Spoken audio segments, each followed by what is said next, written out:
What up, y'all? This is your man Abuamerican. Now, I'm gonna show you how to make Abuamerican's meat lovers meatloaf.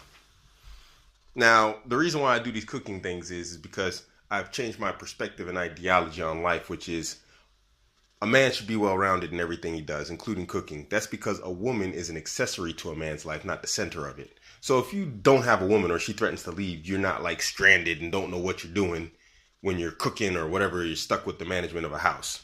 So what you're going to need is, I got 1,500 grams of beef here, some beef bacon, what is this? I think it's turkey salami, 2 packs of chili mix, some barbecue sauce, and some cheese. So we can throw this all together. I'm going to show you how it's going to go down. Oops, I forgot. You need eggs, and this is paneer, man. It's like breadcrumbs. I forgot. You need that too. All right, so we mix the chili mix into the meat now. So what we're going to do is we're going to add some eggs, probably like 2 eggs, maybe 3. We have to depend. I have to check it out and see how it's going to turn out. Now, the reason for adding eggs is this. As you know, when you cook eggs, it solidifies. And as you know, when you cook beef, the liquid outside of it tries to escape and it cracks.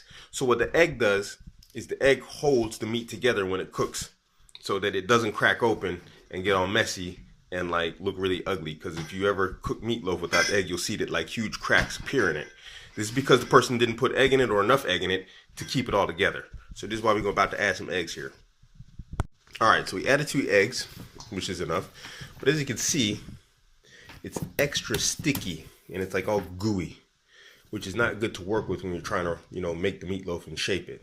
That's why this comes in handy, the breadcrumbs. So we're gonna add the breadcrumbs here to dry it out. And it just it'll trap the liquid inside there.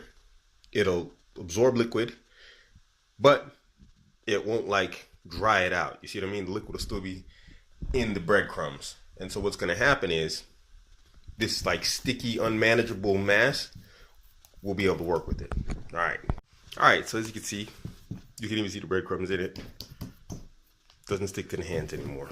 It's manageable. We can shape it, we can work with it, and it doesn't stick to the fingers, okay? This is all from before. So now, what we're gonna do is we're gonna roll this out. All right, so like I said, we're gonna spread it out on the pan. We spread it out on the pan as smooth as possible, as even thickness as possible. Now, this is where the barbecue sauce comes in.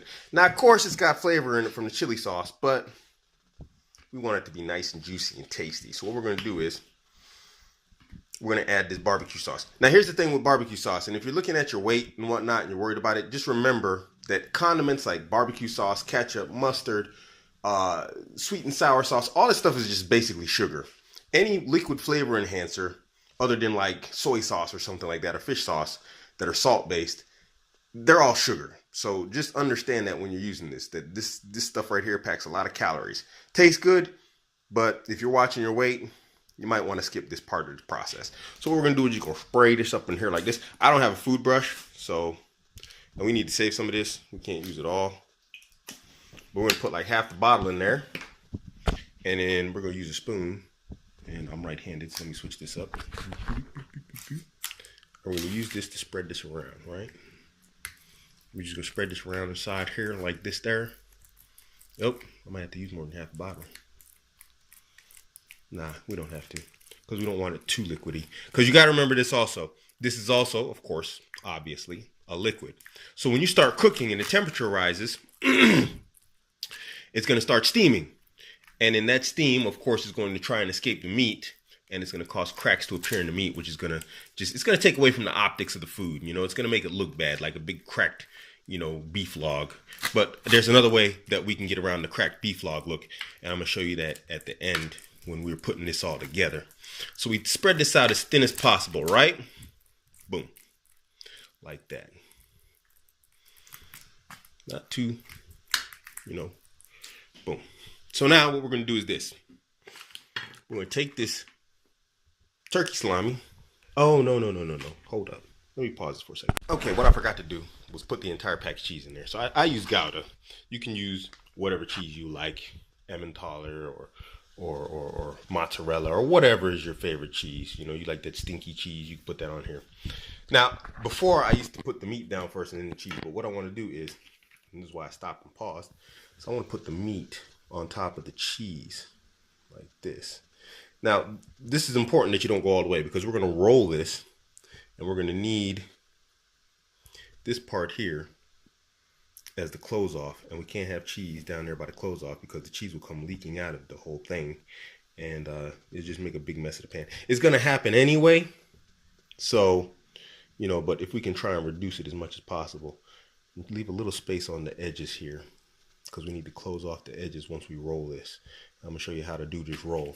We're gonna use a whole pack of turkey salami. Now, some people do stuff like add spinach to this to add color to it, and you could do that. I'm not a fan of cooked spinach. I'll eat whole leaf spinach uncooked, but I won't eat it cooked because it comes out all nasty and slimy and just gross like snot. And so, I don't like that snot food association. Maybe y'all people like that, but that's your thing. Slap that meat on there like that. This is a meat lover's meatloaf. All right, so now we're ready to roll this baby up. I actually went too far, but we can work with this.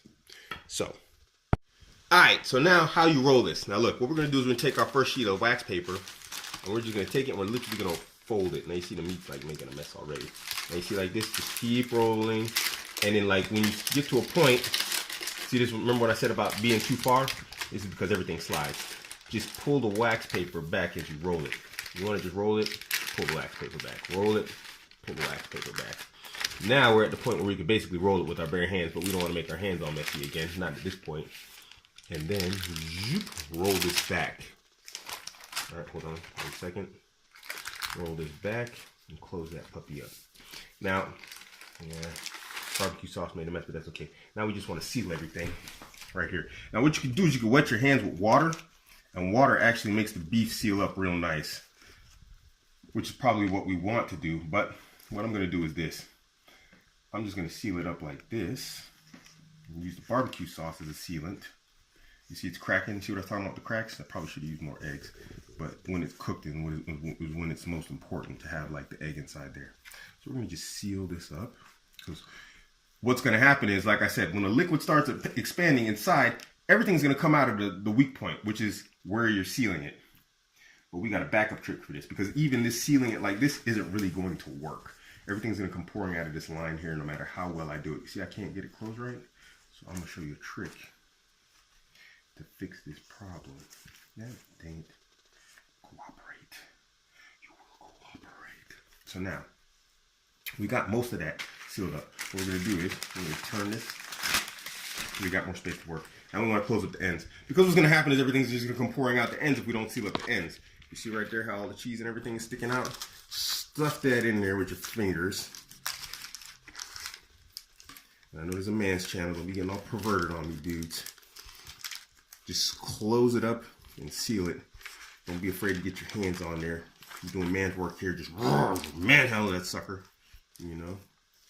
Imagine it's your girl. You just manhandle it. Not in a violent way. We know what we talk about here. All right. You see, it's still not right. Son of a. All right, there we go. Other side. Same process. See, it's just all open. Everything's coming out. That's going to happen when it cooks. It's going to just split open. You see the cracks. Everything's going to come pouring out of there. So just push it inside of there, and then just seal it all up. Now, obviously, this is going to be a problem. This side especially. But I'm going to show you how to get around this. So now, everything is basically sealed up. Not as good as I want it, but it's going to have to work. To be honest, I should use water, but give it a little bit of shape. If it's like, compress it. You want air pockets out of there. Like, did you hear that little air fart it did just now when I squeezed it? You want to get the air out of there because there is a lot of air inside there. So just give it a good squeeze. See that's a big air bubble. You want to just squeeze that out. Now, we're talking about flavor. We go back to the barbecue sauce and we add some on here like this. Like I said, don't be afraid to get your hands in there. Don't be afraid to get your hands dirty, son. All right. Now, here's the thing. We could flip this over to hide the little split, because the split is on the top. And although it's not as easily as visible as before, you can see where it is.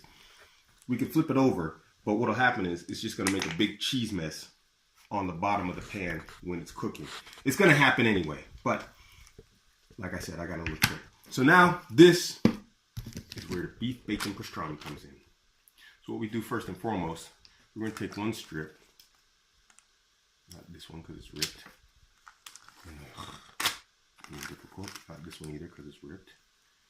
It's very thin. We need like a pretty decent piece. We're going to use those pieces though.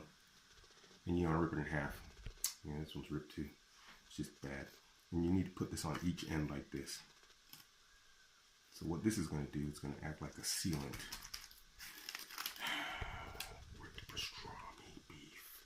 It's not good. See, look at that, the holes in it. It really messes up the whole plan. But whatever.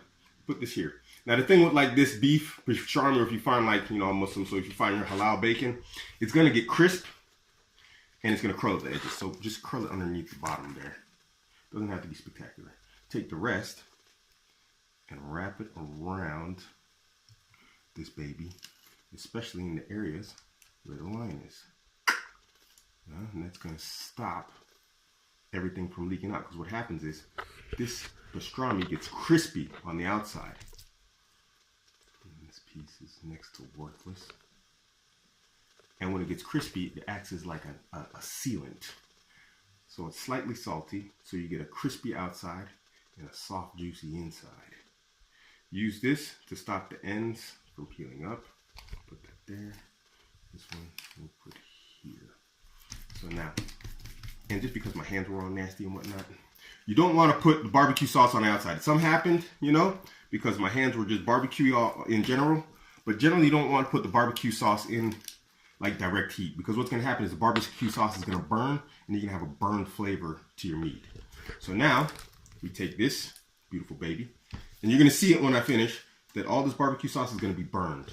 And so you don't want to put this on the surface. This is why I put the meat over top of the barbecue sauce thing, but I'm just wiping my hands off on this. Hopefully it won't burn. The liquid will cause it not to burn. So let's put this baby in the preheated oven. Alright, so as we can see, everything expanded and my meat curled up, and so it didn't really, you see what I'm talking about where it cracked open? There's a huge crack in the meat right there. That's what the meat was supposed to cover up, but apparently everything kind of expanded more than I thought, probably because I added barbecue sauce on the inside this time. But it still kind of held its shape. So what we're going to do now, we're going to pull this baby out. We're going to take a look at it. Yeah, let's look at this baby. All right. So yeah, I could have probably used more meat. The meat shrunk. This meat inside here expanded. And as you can see, there's a big hole inside here. But really, we had very little cheese leakage on either side. This is the barbecue sauce. Like I said, it burns. That's why you don't want to put it on the surface outside, because the barbecue sauce will burn and it'll leave that blackened color and flavor on top of the meat. Let's close this up here. So what we're gonna do is we're gonna cut this sucker open. All right, so I took it out and I put it back in the oven because you can see that the cheese is a bit stripy. So I wanted it to melt more. But basically, this is your finished product. Actually, let me get a plate. You can see my feet here for a minute. Put it on there so you can see what we're looking at. Spatula, our knife. Let's scoop this out of here like this here. Come on, baby.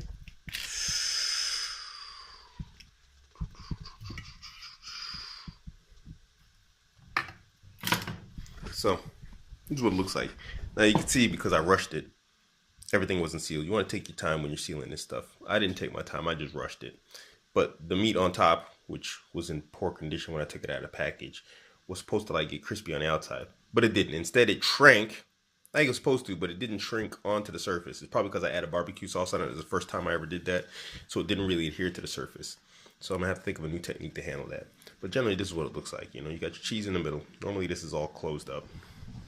And yeah, it's very tasty and very nice normally. So you got all the cheese on the pan here. This is goodness right here. I don't know why you can't let that get away. So anyway, this is your man Abuamerican. My meat lovers meatloaf barbecue. Tell me what you think. Drop it in the comment section. criticisms, tips, whatever else. Catch me on Instagram, Twitter, and Facebook, all at Abuamerican. Don't forget to click like and subscribe. I'm out.